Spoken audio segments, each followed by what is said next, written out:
Dan's a fantastic man. He really is.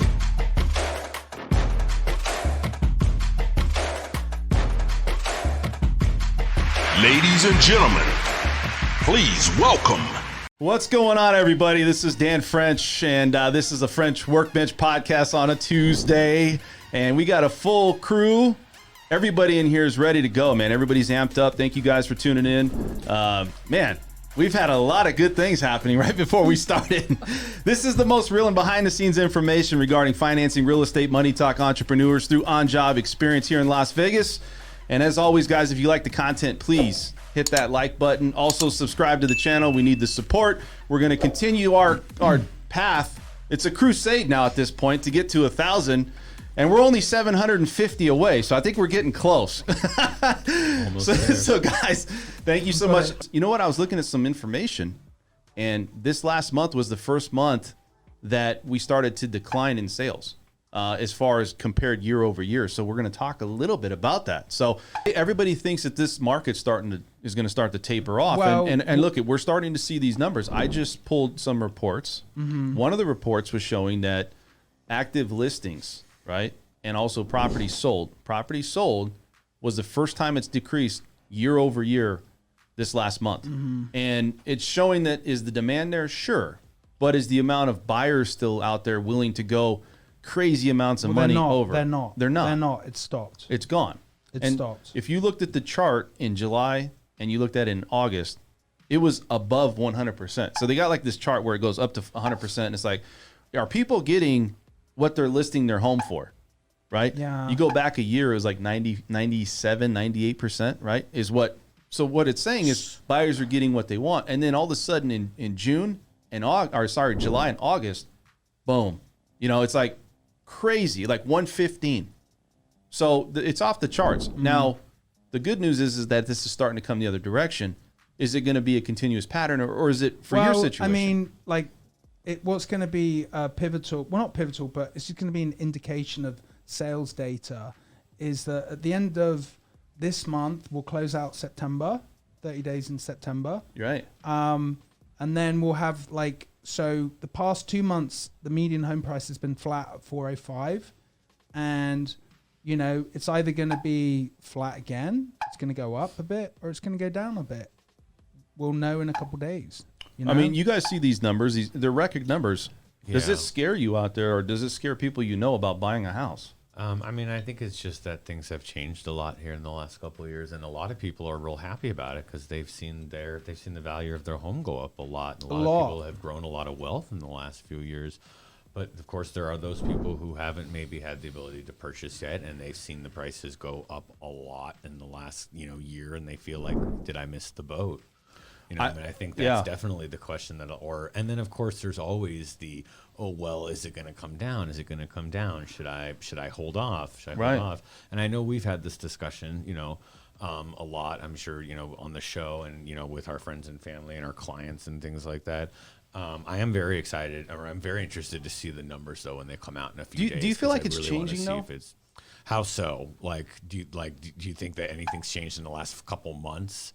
I just feel there's a different energy, like it's slowing down. And then look I know. Well, we went from I would say this is that I don't think it's different energy. I would say that the sellers, if you imagine it like a race, like the sellers were pulling away from the buyers and the buyers were chasing them and then offering more to catch them.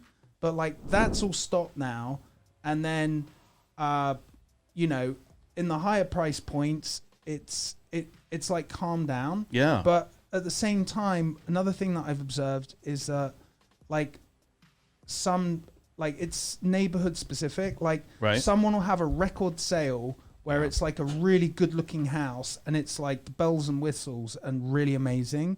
And then other people in the neighborhood that have mediocre homes see that and they're like, oh, I think I can get 600 as well. Right. But they can't, and it's sitting. Yeah. And so everything's calmed down, and the impulsivity and frenetic behavior of buyers, in my opinion, has ceased. Mm-hmm. However, a good looking home that is the best home in the neighborhood will go in nanoseconds, if it's priced fairly high, but like not like $100,000 too much, Right. they'll go in 3 seconds, like the pool homes. But I mean, it's good for a change, and I think So you know, so it is changing. You feel it is changing, One right? thing that I think like that normally happens for me is that some people crawl out the woodwork and there's some urgency because they need to close because they're relocating here for the tax year. Yeah. So I hope that we get some of that. Well, I hope from a couple of my listings anyway. But we'll just, you know, we'll keep going. The weather's beautiful. It's magical weather. And it's time to do some real estate magic in the last quarter. Absolutely. Mike, know? I got to, what about you? I mean, you feel like there's a change, like you're in financial planning, but you have a pretty vast knowledge of what's going on here in Vegas with all of the things happening in the market. You feel like it's starting to change here? Well, you know, I look at the same numbers as you guys, and if numbers aren't moving up anymore, you know, that's often the sign that we're at the top of a cycle here. So, I mean, it wouldn't be surprising to see things start trending downward for a bit. Yeah. We're not going to have that huge crash that we had in 2008, 2009 because nobody does stupid mortgages anymore. Right. Yeah. But you know, there could just be an influx. You know, maybe rents start going downward, or who knows, and that could affect rental properties, and we'll see. Jamie, are you like this market? I know you want to buy, and you're, you know, I know you. No, she's bought. You already bought. Yeah. Oh, I thought you didn't buy. No. No, I would say I No, wouldn't she's- hesitate to buy again. Yeah. Oh, would you hesitate at this point? Like if you, No. you would So- just jump I in. would go in. Yeah. Jamie, have you noticed with your work, have you been affected by inflation? And are you allowed to charge more when you're working? Well, I mean, And have you noticed a change in the energy?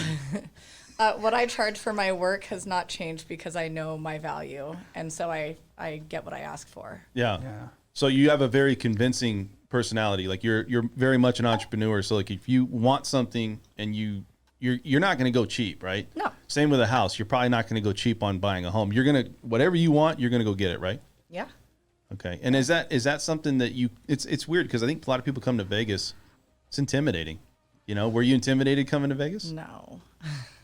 Not at Not all. at all. Not at all. I knew it's where I wanted to be, Okay. and I was just really happy about the change, and the opportunity to buy a house here was greater for me than it was in Oregon. Really? Why is that? Is Portland The prices expensive? of Portland's very Portland are insane. Yeah, expensive. it's cute houses though. Yeah, the home that I they're out lived of in control. before I moved down here, I had talked with the landlords about purchasing, and then they were like, no. And then finally, right before I left, they said, oh, we might be willing to sell to you. And I said, well, I'm moving. And I'm glad that I did buy a house here because I don't think I would have been happy with a home in Portland. We all agree that the housing market's starting to make a change. So you look at a lot of the stuff, like you have a lot of cash.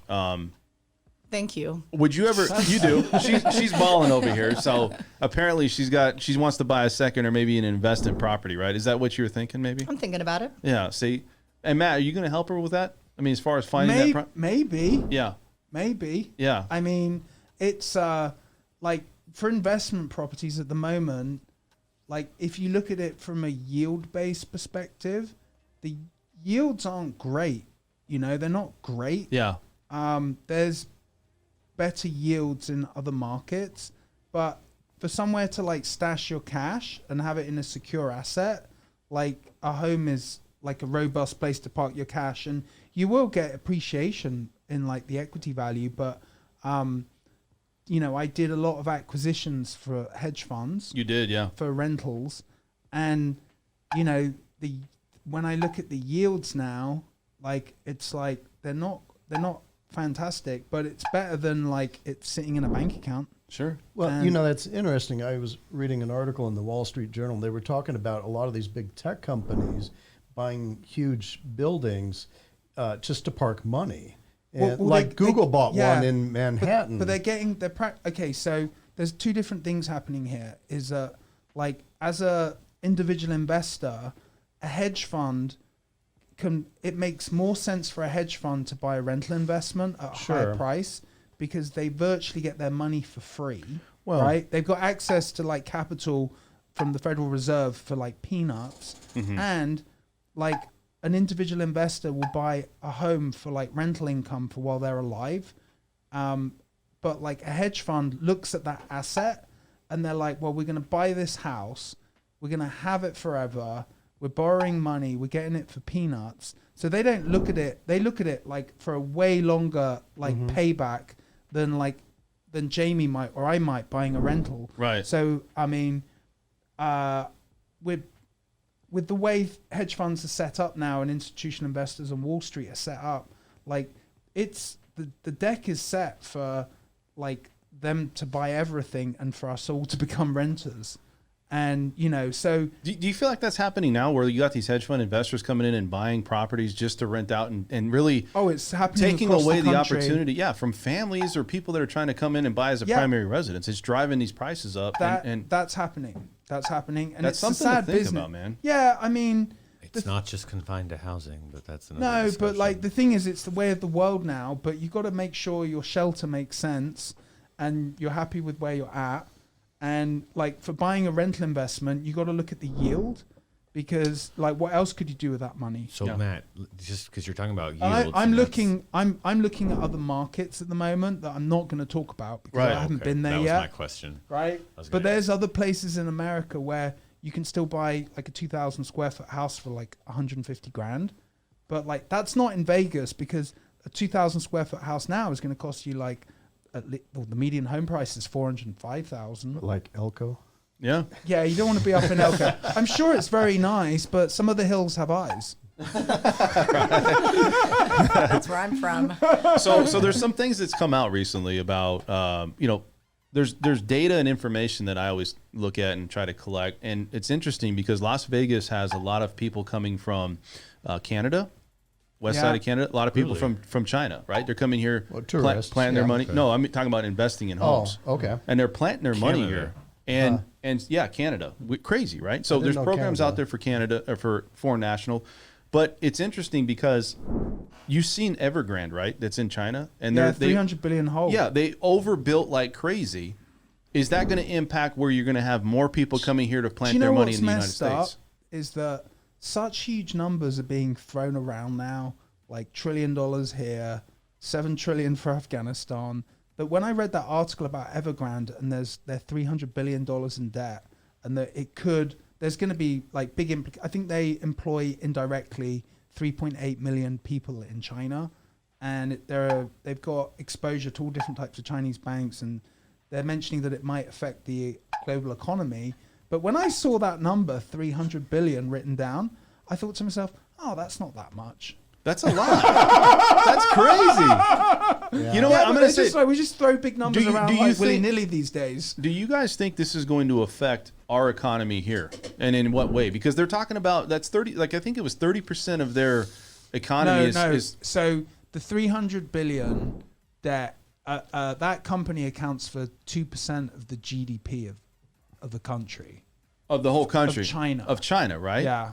Right. And so I think that's a big number. I mean, it's not going to You know collapse what? their economy, but All they need a big Here's- hit on some fidget spinners. They'll be okay. they'll be good to go. The next big thing. Right?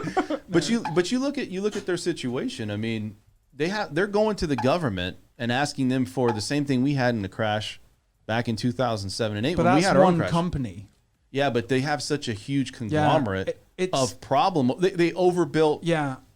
crazy amounts Yeah. of properties and buildings. So I don't know. I mean, to me, I think don't it's know. I mean, it's above my like economic like expertise, but I don't know. But we'll see. You know, Well, I don't it's going to know. be I really don't know. interesting because I a don't know. lot of the average Chinese were buying bonds through the banks, and they're buying these, and so this can be affecting the average Chinese person. I think what we need to be more concerned about is the logjam of shipping containers at the ports at the moment.